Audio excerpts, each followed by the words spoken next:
How's it going, guys? Welcome back to the channel. We're going to be checking out some Australian dinosaur trees that are thriving in Britain. I seen this video and instantly I was like, wow, this is definitely something I want to react to, because I don't so there's trees evidently from the dinosaur times, and they're thriving in Britain, so maybe they brought them back from fossils or something. I don't really exactly understand or know how or anything about it. But anyways, the original channel is called Leave Curious. There's a link down in the description section for that, so you can hit like, subscribe, do all that fun stuff, and we're going to jump over to the video and check it out and see what it's all about.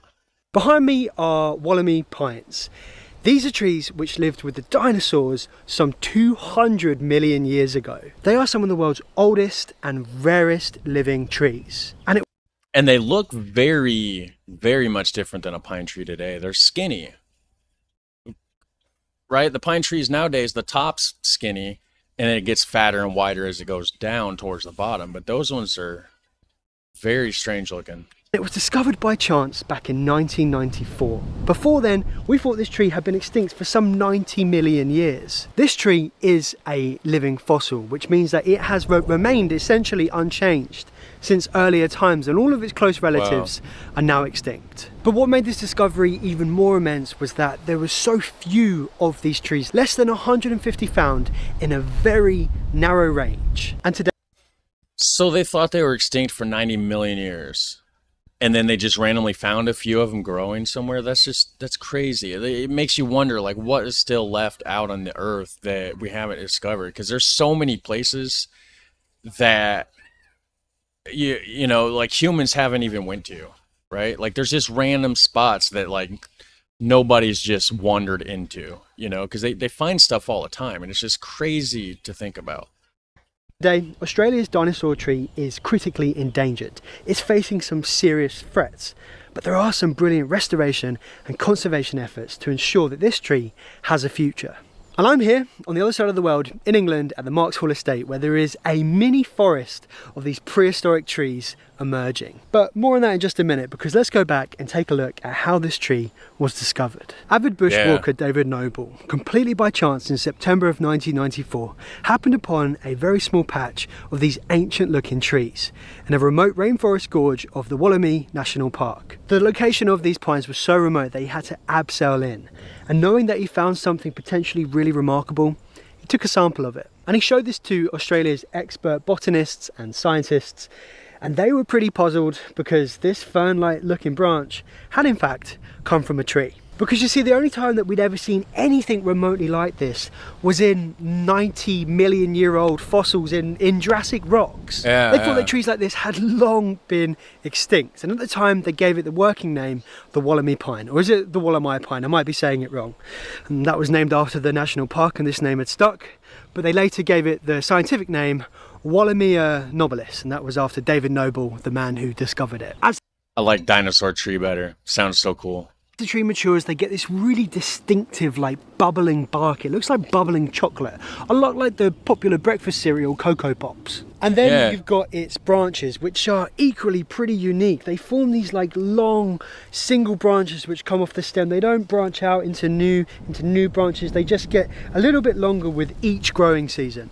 And it also naturally coppices, so it forms these like other stems coming up. This is likely a resilience mechanism, so that if one stem fails, then another one can take its place. And these wallamies here at Marks Hall, they are quite young. They're about 17 years old, and they were planted small, but they've got pretty tall. But you know, the ones which were found in Australia, they would have been about 40 meters tall. They would have had these big wide stems, and they can reach ages of about 1,000 years old. So the long gradual decline which led to the wallamies becoming so few in number was largely due to climate change over millions of years.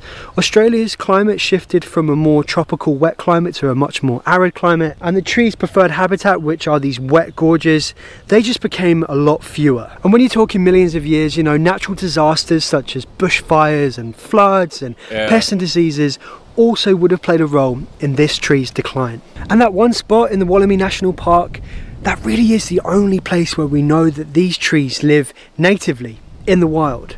So they are incredibly vulnerable. That's crazy. It's just that one little spot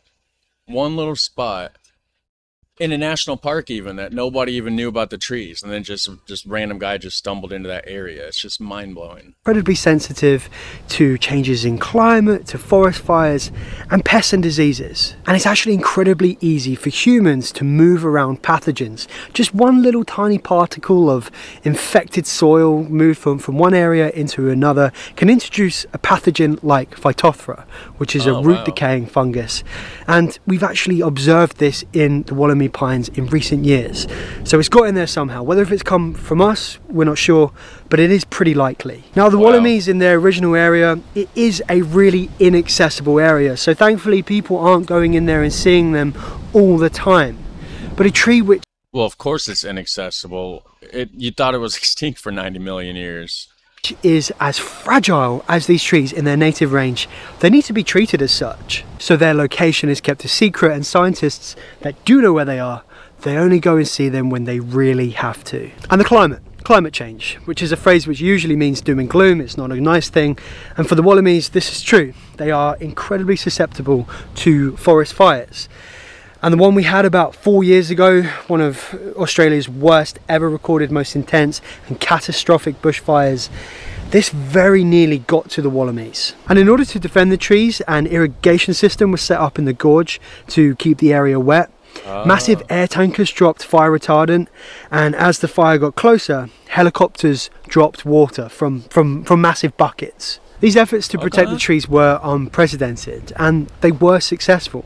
But while there's so few of them in the wild, the threat from these fires, they still remain. So you've got these conservation efforts, which is all about bolstering and protecting the remaining wallamies which are there. But what about the restoration efforts? Well, there's some really amazing work being done. So through taking cuttings and seeds, Australian scientists, through some advanced scientific methods, they've been able to develop and create 3 distinct lineages of these trees. Because you see... So they're already messing with them and creating different like versions or something? When you've got so few left, genetic diversity is a problem. And they've used this new stock of pines in 2 distinct ways. Firstly, by translocating them back out into their native range. Okay, no. 3 different genetic lineages. So 3 separate ones. They don't want them to be like inbred or whatever, right? Is to try and bolster that area and ensure that they can, you know, grow in that native range.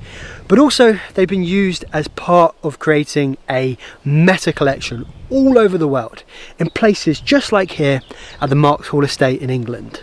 They are like a very unique looking tree. Yeah, they are. And you must be proud to have them here. Absolutely, absolutely. They're a great addition. That's what tree collections are all about. It's the conservation of species.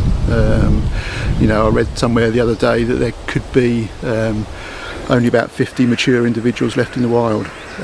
So having a collection like this is invaluable. You know, even if a botanic garden or arboretum's just got 1 or 2 of them, it's still preserving the species. Yeah, it's everything really. And you're hoping to have more? You're hoping to... Yeah, I've got quite an ambitious target. I'd quite like to have 150 to 200 when the arboretum expands.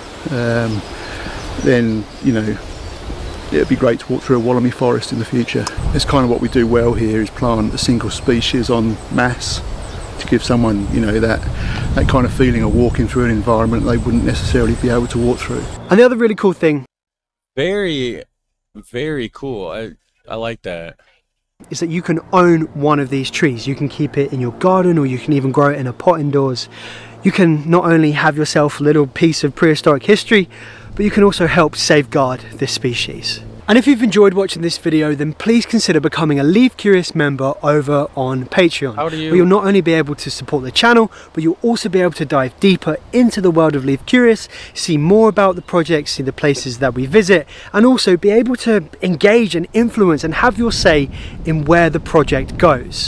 Alright guys, go check that out if that's something you're into. Evidently you can buy these trees, so do it.